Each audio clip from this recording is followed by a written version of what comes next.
أقبل يا حافظ القرآن ولتسمع الدنيا هداك. Actually, I'm very much impressed by finding true astronomical facts in Quran. And for us, we modern astronomers have been studying very small fields of the universe. We concentrated our efforts for understanding of very small parts, because by using telescope we can see only a very few parts of the sky without thinking whole the universe. So by reading Quran and by answering to your questions, I think I can find my future way for investigation of the universe.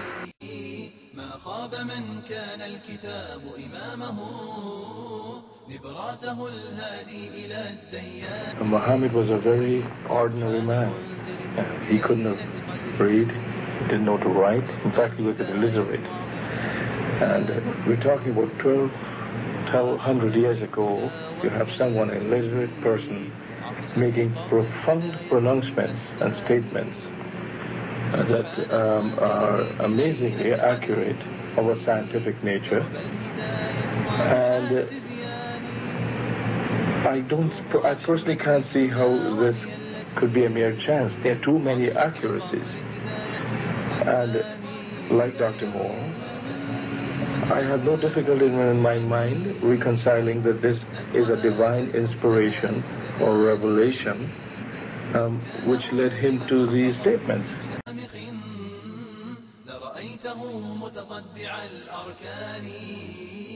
يا حافظ القرآن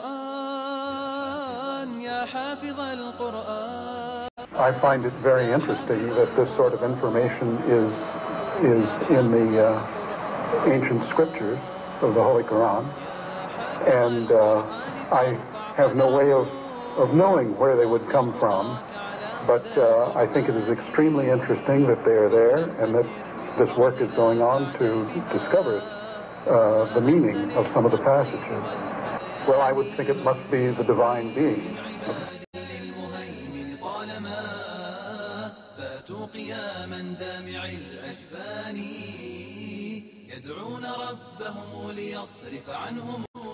Summary. The Quran describes not only the development of external form, but emphasizes also the internal stages, the stages inside the embryo of its creation and development, emphasizing major events recognized by contemporary science. Thank you for your attention. As a scientist, I can only deal with things which I can specifically see. I can understand embryology and developmental biology. I can understand the words that are translated to me from the Quran. As I gave the example before, if I were to transpose myself into that era, knowing what I do today and describing things, I could not describe the things which were described. I see no reason, I see no evidence for the fact to refute the concept that this individual, Muhammad, had to be developing this information from someplace. So I see nothing here in conflict with the concept that divine intervention was involved in what he was able to do.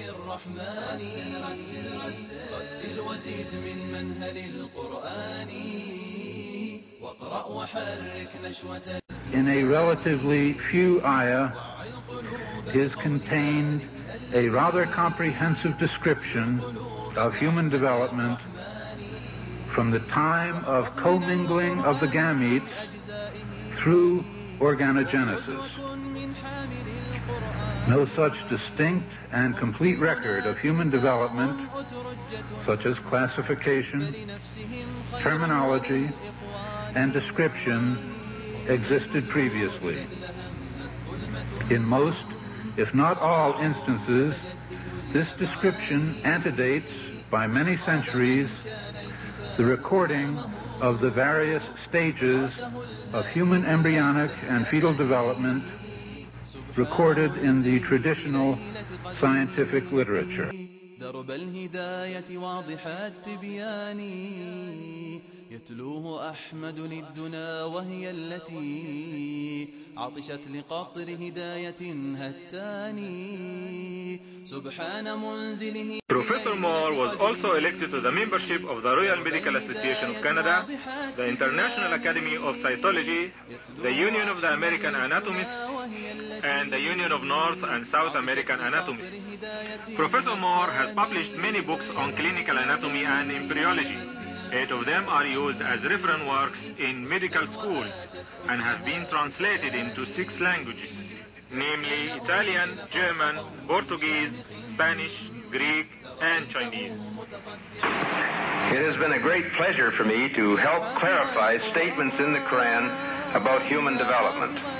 It is clear to me that these statements must have come to Muhammad from God or Allah, because almost all of this knowledge was not discovered until many centuries later. This proves to me that Muhammad must have been a messenger of God or Allah. عطشت لقطر هداية هتاني وزهت بنبت زروعه حسنا وآتت أكلها بتداني. It follows, I think, that not only is there no conflict between genetics and religion, but in fact religion that guides science by adding revelation to some of the traditional scientific approaches. That there exist statements in the Quran shown centuries later to be valid, would support knowledge in the Quran having been derived from God. Thank you very much. فارفع قدره واصل خطاك على هدى القرآن هونا فسير في الأرض لا تعجل بها. Thinking of many of these questions and thinking where Muhammad came from, he was after all a Bedouin. I think it is almost impossible that he could have known about things like the common origin of the universe, because scientists have only found out within the last few years with very complicated and advanced technological methods that this is the case.